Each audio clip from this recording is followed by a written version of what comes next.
Now let's move on to a next chapter, that is circles, chords and arcs. Okay, अब इस chapter के अंदर there are various things about circle that we are going to be studying, but there are a lot of things that we already know. अब सबसे पहले अब देखते हैं कौन कौन से कॉन्सेप्ट सर्कल्स के बारे में that we are already familiar with. Circle basically होता क्या है?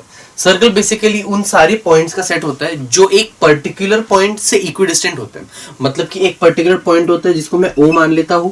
अब इस पॉइंट से इक्वल डिस्टेंट मतलब कि इक्वल डिस्टेंस पे ये सारे पॉइंट्स होंगे. मतलब कि वो सारे पॉइंट्स जो इस सेंटर से इक्वल डिस्टेंस पे होते हैं उसको हम लोग कहते हैं एक सर्कल. ओके, अब वो डिस्टेंस जो डिस्टेंस किसके अंदर है, उन इक्विडिस्टेंट पॉइंट्स और उस सेंटर के बीच में हो, उसे हम कहते हैं रेडियस.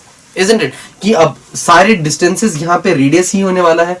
आर आर आर, इसका मतलब है कि हर पॉइंट जो इस फिगर पे लाई करने वाला है that is going to be equidistant from the centre, और जो डिस्टेंस होता है उसको हम कहते हैं उसका रेडियस. ओके, नाउ अब अगर मैं ऐसी कोई लाइन ड्रॉ करूं सर्कल पे, इसको हम क्या कहते हैं? This is known as a chord. Okay, अब व्हाट इज अ कॉर्ड? एक कॉर्ड एक सर्कल का एक पर्टिकुलर पार्ट होता है.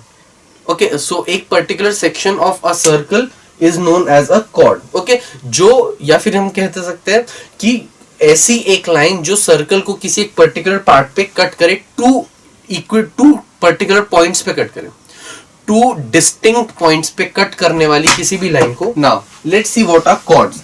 एक कॉर्ड एक कोई भी एक लाइन होती है जो किसी भी सर्कल को टू डिस्टिंक्ट पॉइंट्स पे कट करती है. Okay, any line that cuts a circle in two distinct points can be called as a chord.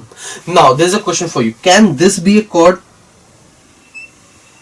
Okay, जो एक पॉइंट से सेंटर से पास होते हुए डायरेक्टली अपोजिट पॉइंट तक जा रही है, can this be a chord? Yes, the chord that passes through the center of the circle is the longest chord, और उस कॉर्ड को हम कहते हैं diameter. Now what is a diameter? अगर हम डिस्टेंस देखें तो ये भी सेंटर और इस पॉइंट का डिस्टेंस r होता है जो हम रेडियस कहते हैं. इस पॉइंट से इस पॉइंट का डिस्टेंस भी r होगा. सो डायमीटर का डिस्टेंस कितना हो जाता है? जो लेंथ होती है डायमीटर की वो होती है 2 टाइम्स ऑफ r. सो ये हमको पता है diameter is always 2 times the value of the length of the radius.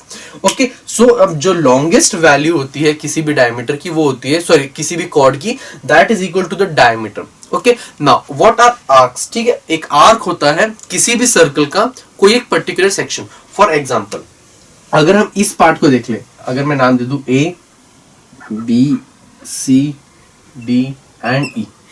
AOE, is it an arc? Yes, this is an arc. So basically एक आर्क जो होता है वो किसी भी सर्कल का एक पर्टिकुलर सेक्शन होता है. ओके, अब ये जो सेक्शन है ये मेजर है या माइनर है, हम कैसे चेक कर सकते हैं? We need to check what is the angle that arc is making. ये एंगल क्या होता है हम ये पता करते हैं. ओके, अब एक सर्कल का टोटल एंगल होता है 360 डिग्रीज. अब एक सर्कल जो टोटल है this is always equal to 360 degrees. एक सेमी सर्कल जो होता है उसका जो एंगल होता है that is always equal to 180 degrees. Okay, अगर हमारे आर्क का जो एंगल है वो 180 डिग्री से ज्यादा होता है तो हम उसे मेजर आर्क कहते हैं. वेयर एज अगर हमारे आर्क का एंगल 180 डिग्री से कम होता है तो हम उसे माइनर आर्क कहते हैं. Okay, now these are a few concepts that we have already known. Okay, so अब हम चलते हैं कि अब न्यू चीजें जो हम इस चैप्टर में सीखेंगे, but these are a few things that we needed to know. Okay, अब इसके अंदर हम देखेंगे सबसे पहले एक थ्योरम. Okay, अब इसमें पहले एक्सरसाइज में there are two properties that we'll be using. The first property is the perpendicular drawn from center of circle to its chord bisect the chord. क्या है property 1?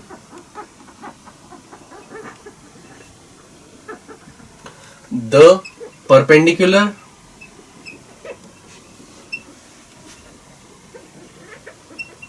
drawn from center of circle to a chord bisects the chord.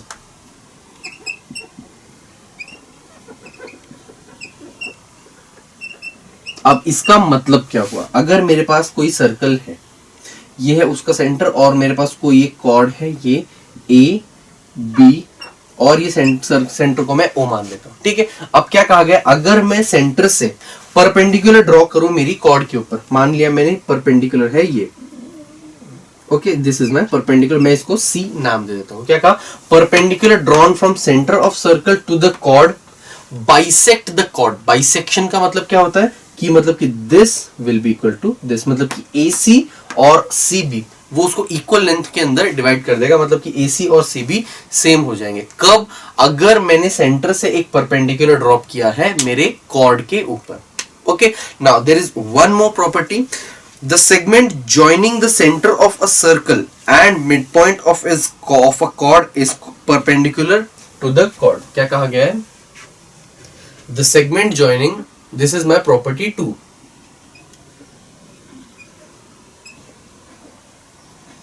the segment joining the center of circle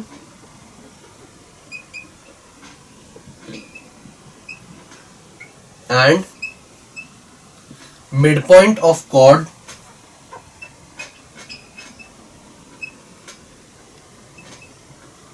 is perpendicular